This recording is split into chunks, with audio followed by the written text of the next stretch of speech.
everyone. It's the Plastic EP and Vicky show, and we welcome Kevin Harrington here from the UK. How are you today, Kevin? Oh, I'm groovy. Thank you. That's So you're groovy. Hey, bananas, we think you're groovy. Hey, bananas, we want your movie. Yeah. Drive your tune buggies everywhere, just going crazy without a care. Hey, bananas, we think you're groovy.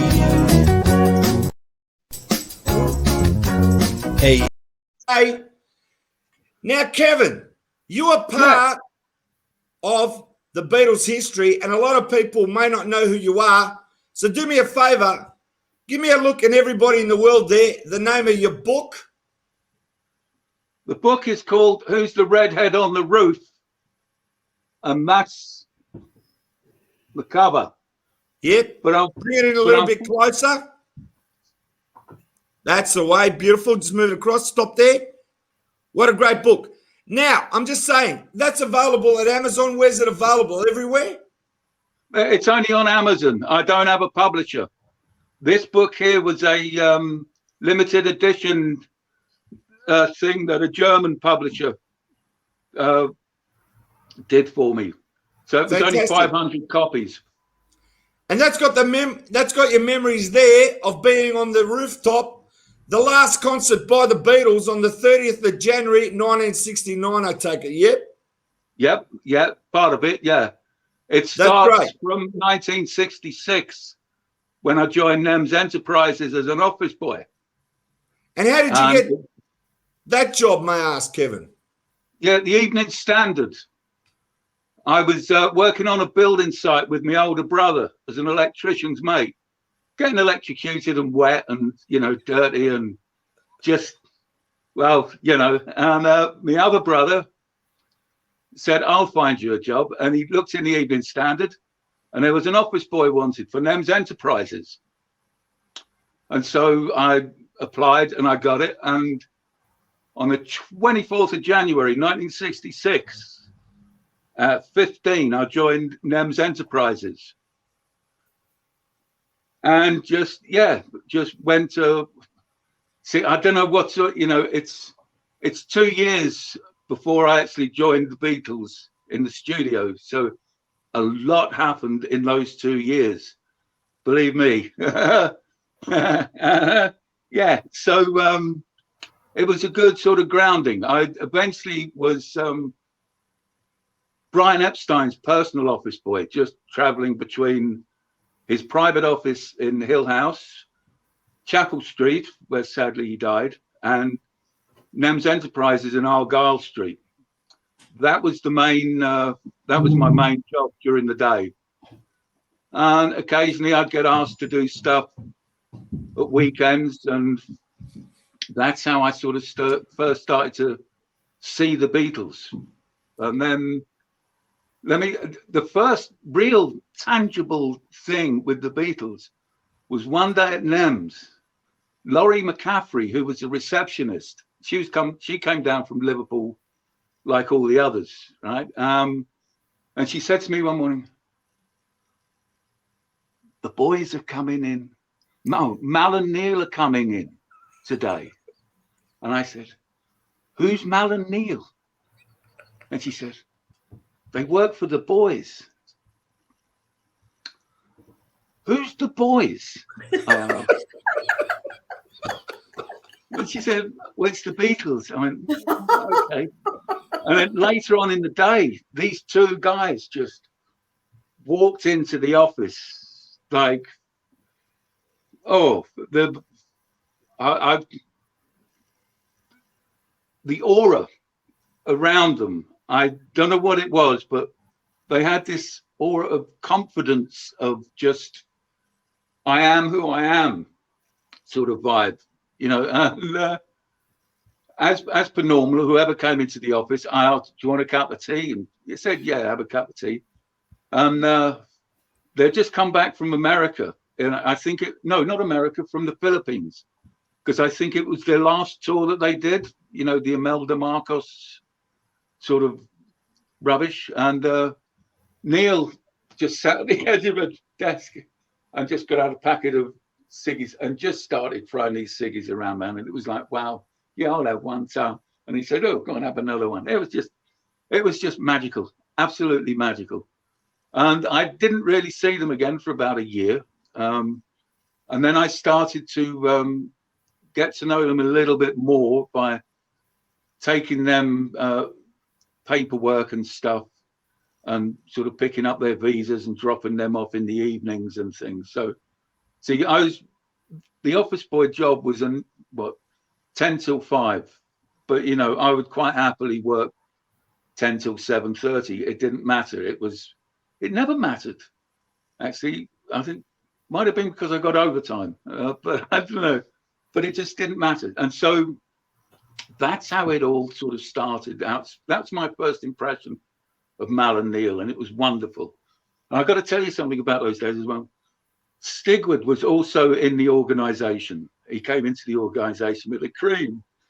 And one day, Cream's roadies walked in, and they were like, oh my God, man, these two cowboy hippie, just like, whoa, what is that?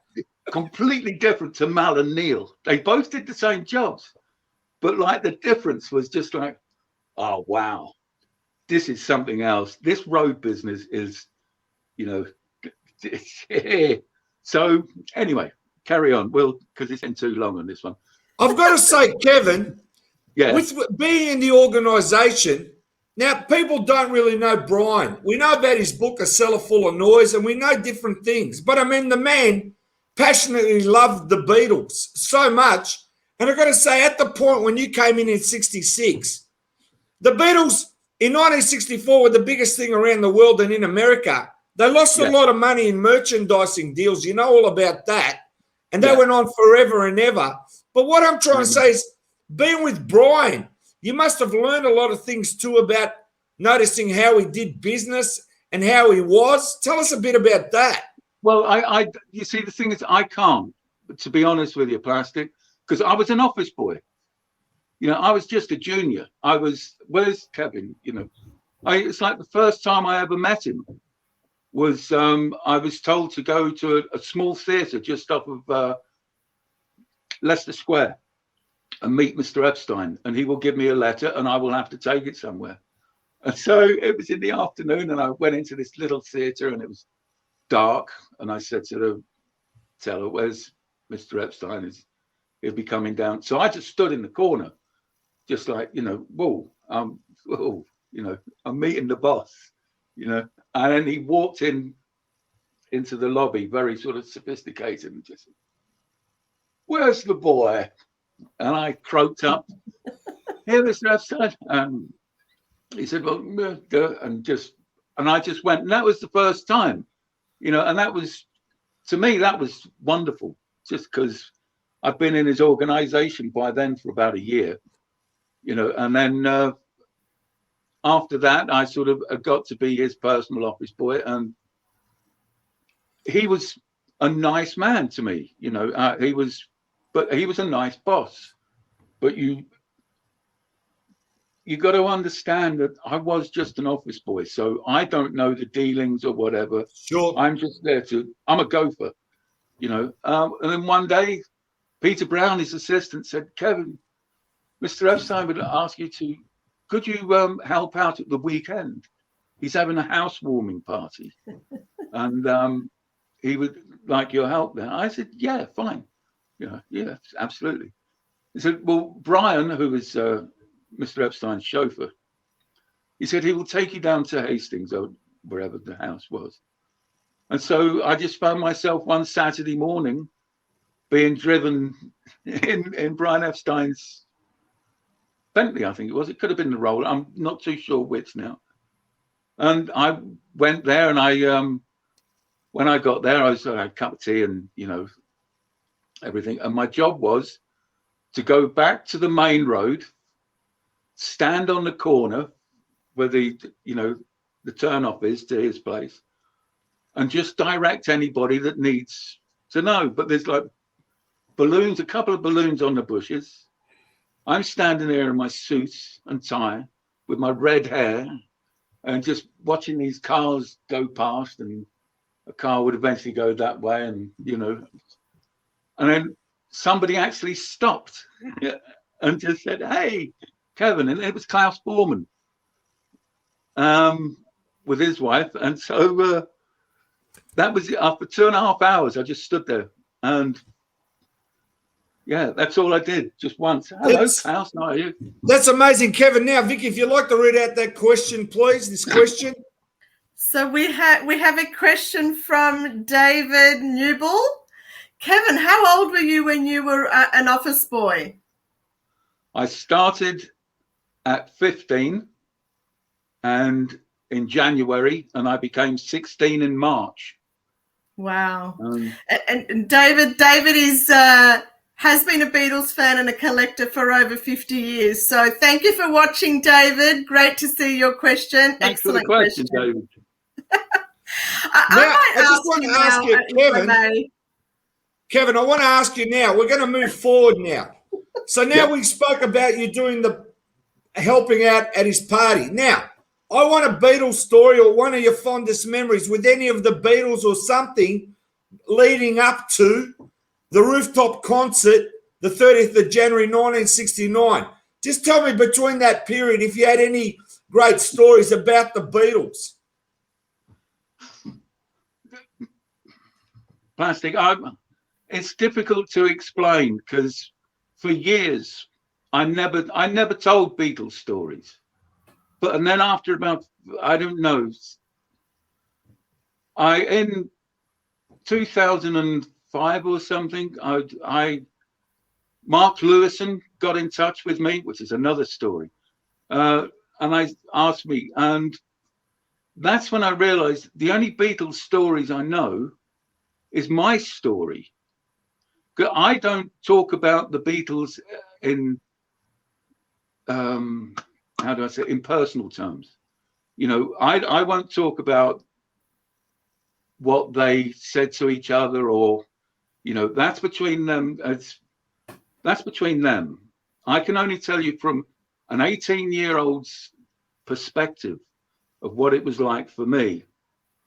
Now, my first encounter with the Beatles was at the party, Brian Epstein's, where you can imagine by midnight everybody's fairly out of it, including yours truly for the first time in his young career. And that's when I saw John underneath the kitchen table with Yoko and I think one of the Stones, and that was it. I mean, now let me go on to Mal and Neil, right? Because in the studios, when I asked Mal, because I didn't see Mal or Neil at that party. And so I asked Mal one night in the studios, what happened to you? And he said, well, we dropped a bit of acid. Then we started heading to the party. We got lost. Didn't know where we were. And so we stopped at a little rural police station, right? So to ask the way. And there's a desk sergeant there, right? And Neil's there going, well, man, how do you get to? And on the wall is a big map with all different coloured roads, A roads, B roads, and Mal is standing in front of this map going, oh, wow, man. Look at that. Look at them colours. And that just cracked me up that night. Go now all the way to 2008 or whatever it was when I saw Neil for the last time. And I asked him the same question. What were you, why didn't you get there? And he said, well, there I am, man, trying to get these directions from this sergeant. And all I can hear is Mal going, wow, man. Wow. Just like, yeah, and I kind of like, well, so the Beatles story, when I was an office boy, because when Apple started, right, I was an office boy for NEMS, but my whole past year had been on the Beatles side, Mr. Epstein's side. Because he was dead, it was, I was sort of working in between. Then I heard Apple was starting. So I immediately said to Peter Brown, I want to join Apple. He went, Kevin, you're a bit old. And I said, yeah, but I know everybody. I am the right choice because everybody knows me. They're comfortable with me. And so he went, yeah, okay. So I joined Apple. So I was the office boy at Apple at Wigmore Street. So instead of going to Mr. Epstein's office like I did in NEMS every day, I would go up to Paul's office in Paul's house in St. John's Wood. And I'd get a bus up, go and drop the letters off, get a bus back down. And one morning I knocked on, yeah, okay. He said, how are you getting back? Oh, I'm getting on a bus. He says, hang on, I'm going to come with you. And so I waited for him to get his coat on. We walked down to the bus stop. I mean, this is just like, I can't believe it. I'm grinning from ear to ear. Walked down to the bus stop, standing around, just got on the bus, went upstairs, had a bag, had a smoke, and the conductor's looking towards us and he's looking at me, and then he looks at Paul and he just grins like the Cheshire Cat, you know what I mean? And I'm grinning anyway, because I can't believe what's happening. I'm on the bus with Paul McCartney. And yeah, so I had to pay, of course. And then we, 5-6 minute ride, get back down and we walk into Apple. That was just like the first, that was pretty special. That was all right. That's a memory. So Kevin, that's great. So you're obviously working at Apple. You're obviously the luckiest person in the world in most people's eyes. Yeah, absolutely. Did it feel like it was a job to you, or did you feel like you were always having a great time and it was really not work? Yes, it didn't feel like work. It was a pleasure to get up. It was couldn't wait to get in. Even though I was still doing the same job, running around all of this. There was, because I've met Derek Taylor, and he was a revelation. And then the Beatles would be coming in most times, or a lot of times, into the office, and so I got to know them a little bit more. But I also, the thing is, during the Magical Mystery Tour, I did a lot of shifting film about, from studios to the cutting room, or from the cutting room to the preview rooms or whatever. And so one day, Neil, I sort of turned up, gave the film to Neil as they were going up. He says, hey, do you want to come in and have a look at what we're doing? So I actually sat and watched some of the rushes for Magical Mystery Tour. And so it was not a job. Definitely not a job. Even though I was getting paid to do it, I think I might have done it for nothing. That's right. Most people would have done the same. Yeah, I mean, compared to a building site, believe me, this was, a pleasure. Heaven. Yeah, absolutely. Now, Kevin, if we can go to the Rooftop event, what was it like on that day? Obviously, you've written a book about the Rooftop. Was it a cold weather? What was the weather like on the day? I think it was a bit chilly, but I was young. I had a big, thick leather coat on, suede sort of thing. It was just a job. It was, by that time, I had done the Double White album with them. And so it was just a job, is what it was. It was, okay, this is where we're going. Mal said, okay, we're going to do the gig up on the roof. So got the gear up on the roof and just set up as normal, really. The only thing that we didn't have was a music stand, because we didn't need one in the studio. Yet at EMI, we always had music stands out for their lyrics. But for some unknown reason at Apple, we didn't, because it was a brand new studio. And they were, you know, the lyrics would just be plopped there. Or if you see some of the film, John would be sitting on the floor anyway. So he'd be, you know. And so the music stand just didn't come into us. Yeah. So when John said, I need a music stand to put the lyrics on, I was mortified because I knew we didn't have one, you know. And so what the Beatles want, the Beatles got. So I just thought, right, I'll just have to hold it up for him. But George was there, John was there, Paul was there. I couldn't stand in front because of all the cameras and stuff. So the only thing to do was get on my knees and just pray. No, get on my knees and be a music stand. Fantastic. And that's what I was. And it's, I really wish that I had had a music stand, to be honest. But let me tell you something, Kevin. This is the great thing about it. You're actually on the film. You're holding the sheets there for John to look at. And before the song, right, he says, they call out the name of the song, right? Can you dig it? And he goes, I need the words. He goes, I need the words. And then Ringo is away, a little bit away from the drums with his cigarette. And he goes, hold it. So it's like a false take on the song. I mean, how fantastic is that you captured on the film? And I saw the film again today, and you're holding the sheet, and then near the end of the song, your head bobs up in the film, which is really great. I mean, to be immortalised on that, considering now that Peter Jackson's going to do a 3-part special now and Get Back, and they're going to show the whole concert in its entirety.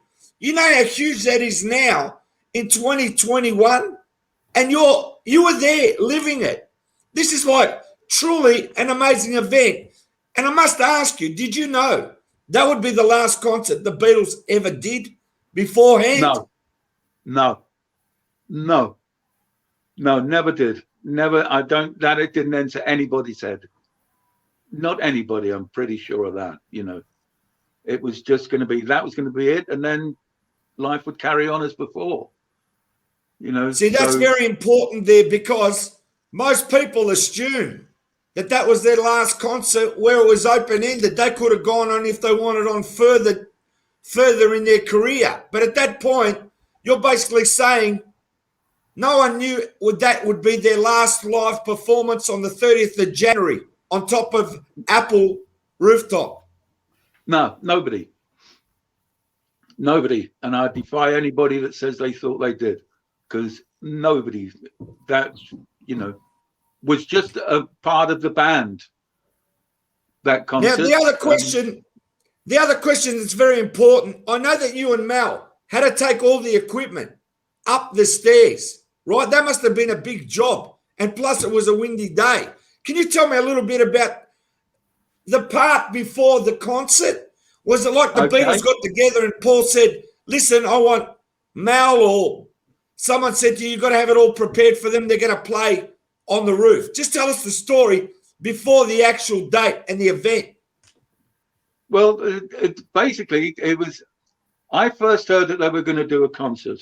At EMI, Mal had mentioned something that they were talking about doing a one-off concert in Greece, maybe, or in an amphitheater or whatever. You know, there's been lots of talk about that. It was, as you know, it was eventually decided to do it on the roof. We were in the studio the night before, and it was the next day is, you know, concert day up on the roof. So it was my job as equipment manager to get it up there. Apple only had a real small lift.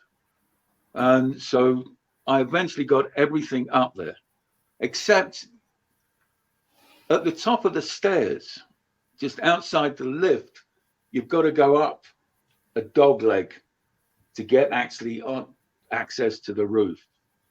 Paul's bass would not go round that corner. Billy's keyboard bass would not go round that corner. The top did, because it was like that, and that was easy. But the bass of Billy's piano and Paul's bass speakers just would not go up. And I told Mal this, and excuse me, he came up and we looked up and there was a skylight. So it was a question of, okay, let's get some ropes and we'll just have to hump it up through the skylight. Of course, we start getting Paul's bass up and it won't go through by about that much, which is basically the window frame, the window. So we had to get that taken out. Then we managed to rope up the 2 speakers. And then I just set up as normal. That's it, really. Ringo, Billy, John and Paul, and that was it. It was just, to me, it was just an ordinary setup, just like it was at Twickenham with the Hey Jude thing, just like at Shepperton. It was. Okay, I've got to ask you, Ringo's drums, were they actually? Did they have bags to hold it down? How did you hold Ringo's drums down? Yeah, this is the thing. There's been a question asked of me before, because Ringo's heard saying, Mal, my snare's been nailed. Now, I was asked that question, and my answer is this. I had put his drum kit together so many times in the studios and various other places that what you got to understand is the roof had planks, just ordinary scaffolding planks. And you know what happens? You stand on one end and the other end moves. And so when I set up the drum kit, every time somebody walked, the snare would make a sound. This is what I'm assuming, because I don't remember doing it, but I can only assume that it was me. Right? Maybe the film might even show that it was me. I can only assume it was me because I can't believe that anybody else would have done that. Maybe Mal might have done, but I think he would have got me to do it. I don't know. That's something that I live with. So once it was there, it was, it was fairly solid, but I just think when, and once Billy's keyboard was right next to him, I think that was quite a weight as well. So it's that end is kind of solid, but the snare drum, the hi-hat is to the left, Billy's to the right. And I think that was just a bit of movement. And I guess I thought I'd better do something about it. And as I knew exactly where his hi-hat stood in relation to the rest of his drum kit, I just naturally assumed if I just nail that down, it'll be all right. But it was a couple of millis out. And because it was a couple of millis out, it needed moving. So hands up. So, it was, yeah. Now, Kevin, I've got to ask you this. Nathan Liu, Mr. Shampoo, says hello, but he asked me a question. He said after the Beatles concert, the amplifiers, obviously they probably went down to the studio, but what eventually happened to the Beatle amplifiers once the Beatles split? What happened to their equipment, like their amplifiers? Well, we used to have where Apple Electronics was, there's a little sort of Muse place somewhere up near Paddington. And that's where all the stuff was stored for a time being. But I should imagine at that point it would have been left possibly in the basement of Apple. But you see, after they split, then I did All Things Must Pass with George. So, and I got a feeling that the gear could well have, in fact, I'm pretty sure the gear would most probably have come into the studios at EMI to do All Things Must Pass. So, because when, when Eric and Bobby and Carl and Jim turned up, I got a feeling they might have used our gear, but I can't remember on that. Excuse me, I honestly can't remember. Sure. Vicky, you got a question? Yes. So, Kevin, If the police had not shown up at the Rooftop event, do you think that the concert would have gone on for a lot longer? Possibly not, just because of lack of songs. But what you might have heard would have been a few more old numbers coming up. But who knows? You know, that's just speculation, because they often played, you know, old rock and roll numbers. That's now, Kevin, I've got to ask you, once John wrote out the words to the song that you were holding up, right? Yeah. Dig a Pony. And then what happens is, after the show, you gave him the sheets back. Is that what happened? Oh, yeah. I mean, they were there. It's their lyrics. So, you know, the lyrics would have to go back down anyway, just in case, well, they're needed. You know, it's because sometimes you overdub lyrics, you know. So, yeah, no, the lyrics were always belong to them. You know, even, excuse me, even at the end of the night, you know, when everybody had said goodnight at EMI or any other studio, you know, one of my jobs was to just go and tidy up, you know, as you got to do. And so you'd pick up the lyrics and you'd either keep, what I did, you see, I gave them to Mal, because Mal had his doctor's case, as I call it. So everything belonging to them went into those cases. And then it was up to Mal to give them back or whatever, you know.